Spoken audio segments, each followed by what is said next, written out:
नमस्कार दोस्तों, कैसे हैं सब। उम्मीद करता हूं सब अच्छे होंगे।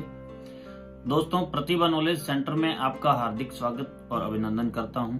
कोरोना काल चल रहा है, सभी जो है अपने एहतियात बरतें, मास्क लगाकर ही घर से निकलें, 2 गज की दूरी का पालन करें। दोस्तों, जैसा कि मैंने आपको पहले ही बताया था कि नगर पालिका संबंधी कार्यों के बारे में जानकारी और राजस्थान सेवा नियमों के संबंधी जानकारी से संबंधित वीडियो बना करके समय समय पर डालूंगा। तो दोस्तों, आज राजस्थान सेवा नियम से संबंधित एक महत्वपूर्ण वीडियो मैं लेकर आया हूं। और ये वीडियो क्योंकि अवकाश से संबंधित है और अवकाश के विभिन्न प्रकार होते हैं, उसमें राजस्थान सेवा नियम का कौन सा नियम लागू होता है और उसका पूर्णतः स्पष्टीकरण सहित मैं वीडियो डालूंगा। तो इसके कई पार्ट होंगे, विभिन्न भागों में ये वीडियो बनेगा, तो इसके अलग अलग भाग में डालूंगा। आज ये प्रथम भाग है। इसके साथ ही दोस्तों, मैं आपको जानकारी दे देना चाहूंगा कि इससे संबंधित यदि आपको पीडीएफ प्राप्त करनी है तो मैंने प्रतिभा नॉलेज सेंटर के नाम से एक टेलीग्राम चैनल बनाया है, जिसका लिंक आपको डिस्क्रिप्शन में नीचे मिल जाएगा। तो वहां पर जाकर के आप इससे संबंधित राजस्थान सेवा नियमों के संबंध में जो भी पीडीएफ जो मैं मैटर डाल रहा हूं वीडियो ग्रुप में, उसकी पीडीएफ भी आप प्राप्त कर सकते हैं। तो चलिए दोस्तों, प्रारंभ करते हैं। प्रारंभ करने से पहले आपसे वही गुजारिश कि प्रतिभा नॉलेज सेंटर चैनल को सब्सक्राइब जरूर करें और इसको लाइक और शेयर करें।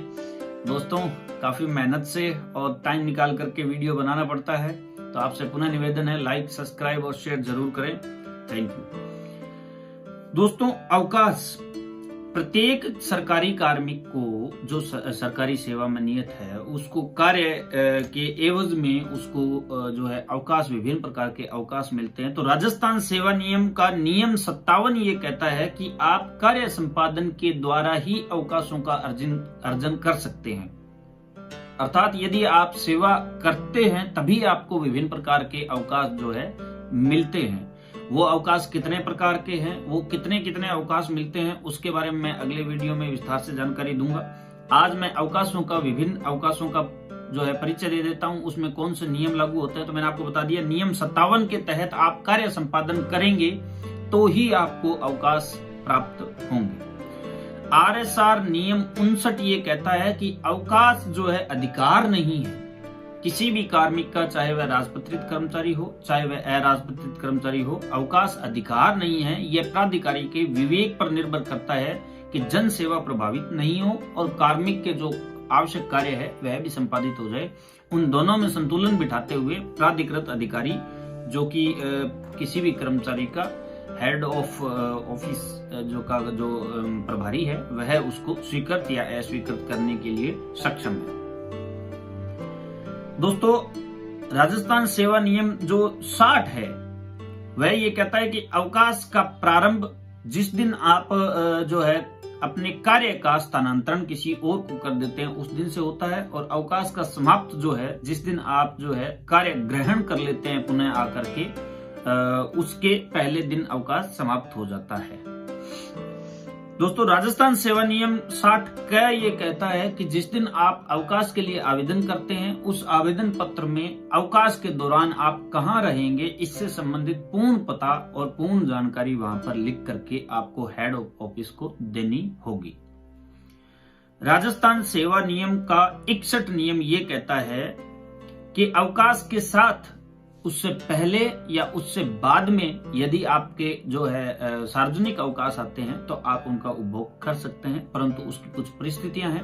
यदि आपकी लायबिलिटीज, जैसे आप कैशियर हैं या अकाउंटेंट हैं, तो अगर आपके पास में जो है कैश होता है या अन्य लायबिलिटियां होती है तो वो उनकी परिस्थितियां अलग होती है। उसके संबंध में जो हेड ऑफ ऑफिस है वह यह निर्धारण करेगा कि आप किस तरीके से उन सार्वजनिक अवकाशों का उपभोग करेंगे या नहीं करेंगे। दोस्तों, राजस्थान सेवा नियम का 64 नियम 64 ये कहता है कि अवकाश के दौरान आप किसी भी निजी नियोजन को, निजी कार्य को, कोई भी प्राइवेट कार्य, लाभ का कार्य नहीं कर सकते, वो भी राज्य सरकार की बिना पूर्व अनुमति के नहीं कर सकते। यदि आप राज्य सरकार से सक्षम स्वीकृति प्राप्त करते हैं तो अवकाश के दौरान ऐसा कोई अति आवश्यक जो नियोजन का कार्य है, यदि राज्य सरकार स्वीकृति देती है तो आप कर सकते हैं, अन्यथा बिना राज्य सरकार की अनुमति के नहीं कर सकते। दोस्तों, राजस्थान सेवा नियम का नियम 66 ये कहता है कि अवकाश के दौरान आपको सक्षम प्राधिकारी द्वारा वापस भी बुलाया जा सकता है। ऐसा नहीं है कि एक बार अवकाश स्वीकृत हो गया है तो आप अवकाश का उपभोग ही करेंगे। यदि जन सेवा प्रभावित होती है या ऐसा कोई महत्वपूर्ण कार्य जैसे कि आचार संहिता लगना है, जैसे कि आपातकाल लगना है, या विभिन्न प्रकार के जो अति आवश्यक अति महत्वपूर्ण प्रवृत्ति के कार्य हैं, ऐसी दशा में आपको वापस बुलाया जा सकता है। राजस्थान सेवा नियम का नियम 70 चिकित्सा संबंधी अवकाश के बारे में कहता है। दोस्तों, चिकित्सा संबंधी अवकाश आपको कितने मिलते हैं और उनका जो है किस तरीके से जोड़ होगा, जो आपकी सर्विस बुक है उसमें किस तरीके से संधारित किए जाएंगे, वो एक अलग वीडियो में डालूंगा। परंतु आप जो है एक किसी भी प्राधिकृत सक्षम चिकित्सक अधिकारी द्वारा जो है विभिन्न जो चिकित्सा प्रमाण पत्र प्रस्तुत कर अधिकतम जो है आप 60 दिवस का चिकित्सा अवकाश ले सकते हैं 2 माह का। यदि उससे अधिक होता है तो आपको चिकित्सा बोर्ड के समक्ष जो है उसको प्रस्तुत करना होता है। वो भी सक्षम अधिकारी द्वारा इस बात की रिपोर्ट की जाती है। वो 10 दिन 15 दिन का भी यदि चिकित्सा अवकाश है तो वो मेडिकल बोर्ड से आपका सत्यापन करवा सकते हैं। यदि चिकित्सक इस बात को लिख देता है कि भाई ये 2 माह से अधिक का हो गया है या मेरी दृष्टि में यह चिकित्सा बोर्ड से करवाया जाना उचित होगा, तो वह भी पहले भी चिकित्सा बोर्ड से करवाया जा सकता है।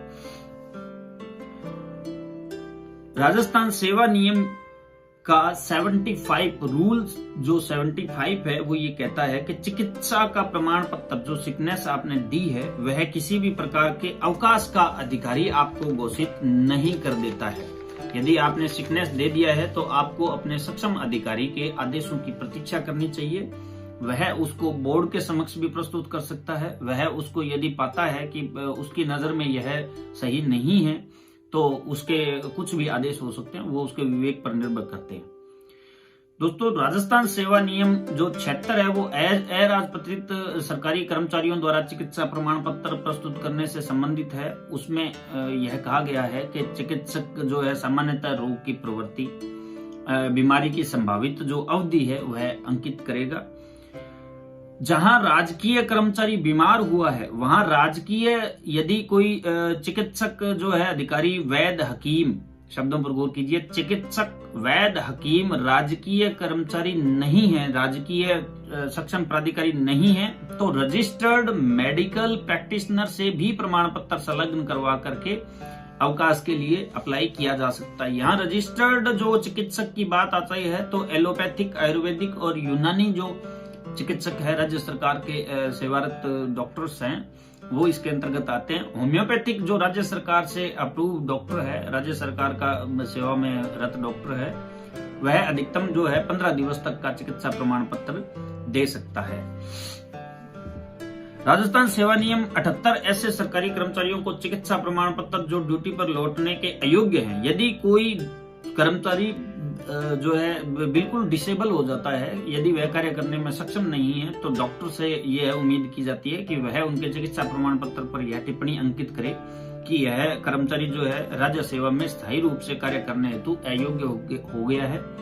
तत्पश्चात राज्य सरकार जो है उसको अनिवार्य सेवानिवृत्ति या संबंधित जो भी नियम लागू होते हैं उनके अनुसार कार्रवाई करेगी। तो दोस्तों, ये थे अवकाशों के कुछ परिचय, कुछ प्रकार, जो अवकाशों की एक तरीके से हम कह सकते हैं कि भूमिका थी। अवकाश के विभिन्न प्रकार किस तरीके से होते हैं, कितने अवकाश किस कर्मचारी को मिलते हैं, किस सेवा में कितने प्रकार के अवकाश मिलते हैं।